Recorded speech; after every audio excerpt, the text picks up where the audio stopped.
Hello, എല്ലാവരും എന്നെ എടുക്കുവാണോ? എന്തൊക്കെയുണ്ടോ വിശേഷങ്ങളൊക്കെ? ഊണൊക്കെ കഴിഞ്ഞോ? പിന്നെ കുറേ പേരൊക്കെ വിളിച്ചു, അമ്മയുടെ കറി കണ്ടിട്ട് കൊതി വരുന്നു, അമ്മേ വരട്ടെ, അമ്മേ കഴിക്കാൻ വരട്ടെ, അമ്മ എങ്ങനെയാ അമ്മേ കറി വെക്കുന്നതൊക്കെ ചോദിച്ചുകൊണ്ട് ഒരുപാട് പേര് വിളിക്കാറുണ്ട്. നമുക്കതൊക്കെ കേൾക്കുമ്പം തന്നെ ഭയങ്കര സന്തോഷമാണ്. നിങ്ങളെപ്പോലുള്ളവരുടെ അതായത് നിങ്ങൾ പറയുന്നത് കേൾക്കുമ്പോൾ എനിക്കൊന്നും കൂടെ സന്തോഷം. ഞാൻ സാധാരണ വെക്കുന്ന പോലെ തന്നെ വെക്കാറുള്ളൂ, അല്ലാതെ നിങ്ങൾ പറയുന്ന പോലെ ഞാൻ അതിനകത്ത് കൂടുതലൊന്നും ചേർക്കാറില്ല.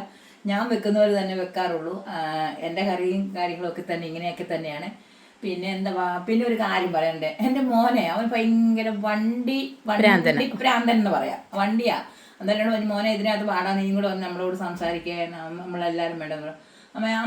അമ്മയും ദൈവവും കൂടെ അല്ലേ ചാനൽ തുടങ്ങിയേക്കാം. നിങ്ങൾ പറഞ്ഞാൽ മതി, അല്ല ചിറ്റയോ മോനോ അങ്ങനെയൊക്കെ മതി അമ്മ.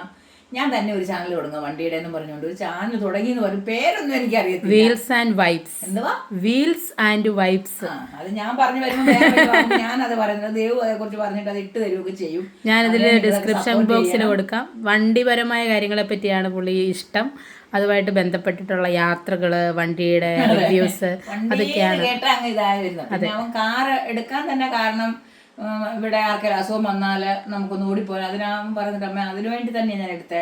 ഓട്ടോ രാത്രിയിലൊക്കെ വിളിച്ചാൽ മിക്ക ഒരു ഓട്ടോക്കാർ രാത്രി വരാൻ പാടാ അവർക്ക്. എന്ന് വെച്ചാൽ അവരുടെ കുഴപ്പമില്ല, അവർ പകലും മുഴുവൻ ഓടിയിട്ട് രാത്രി അവർക്ക് വരാൻ പാടാ. അതുകൊണ്ട് അവന്റെ ചാനലും കൂടെ നിങ്ങളൊക്കെ ഇടയ്ക്കൊന്നും സബ്സ്ക്രൈബ് ചെയ്തോട്ടേക്കണം. അത് ഞാൻ പറഞ്ഞു വരത്തില്ല, അതൊക്കെ അവൾ പറഞ്ഞോളൂ.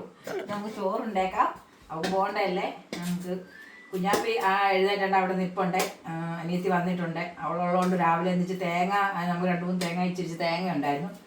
അത് കിട്ടൊന്ന് പെറുക്കി വെക്കാനൊക്കെ അവള് ഇവിടെ ഉണ്ടായിരുന്നോണ്ട് എല്ലാം എളുപ്പം എടുത്തു. ഇന്ന് നമുക്ക് കറി എന്ന് പറഞ്ഞേ കോവയ്ക്ക തോരൻ വെച്ചു. നിങ്ങളൊക്കെ അറിയത്തില്ല, കോവയ്ക്ക നമ്മളിവിടെ കോവയ്ക്ക തോരൻ എന്നാ പറയുന്നത്.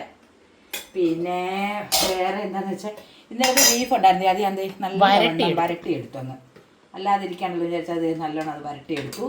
ബീഫ് കറി മാങ്ങായും തേങ്ങായും കൂടെ വെച്ച് നല്ല പച്ചമുളക് വെച്ചിട്ട് മാങ്ങ ചമ്മന്തി അരച്ചു. പിന്നെ ഞാനത്തെ മീനിൻ്റെ ഇരിപ്പുണ്ടായിരുന്നു 2 കഷ്ണം, അതെടുത്ത് വറുത്തു. അങ്ങനത്തെ കറികളാണ് ഇന്ന് നമുക്ക്. സത്യം പറയില്ല, ഈ മീൻ വറുത്തതിൻ്റെ മണമായിരുന്നു ഞാൻ ഇങ്ങോട്ട് വന്നപ്പോൾ അടുക്കലല്ല. അവൾ അറിഞ്ഞില്ല മീൻ കഷ്ണം പിറക്കി മാറ്റി വെച്ചത്. എന്നിട്ട് നമുക്ക് ഒഴിച്ചേറി ഒന്നുമില്ല, സമ്മന്തി ഉള്ളതുകൊണ്ട് ഒഴിച്ചേറി വേണ്ട. ഇന്ന് നമുക്ക് ഇതൊക്കെയാണ് നമ്മുടെ കറി. തോരനുണ്ട്, സമ്മന്തി ഉണ്ട്, മീൻ വറുത്തമുണ്ട്, ഇന്നലെ ബീഫ് പൊളുത്തിയതുണ്ട്. അന്നേരം നിങ്ങളെല്ലാവരും ചോറുണ്ടോ? എന്നാക്കെയുണ്ട് വിശേഷങ്ങൾ? എല്ലാവരുടെയും കറിയൊക്കെ പറയണം. എല്ലാവരും കൊണ്ടതേ ഇന്ന് നമുക്കിതെല്ലാം കൂട്ടി ഉണ്ണാം. എല്ലാവരും ചോറുണ്ണാൻ ഓടി വായോ, ചോറുണ്ണാം.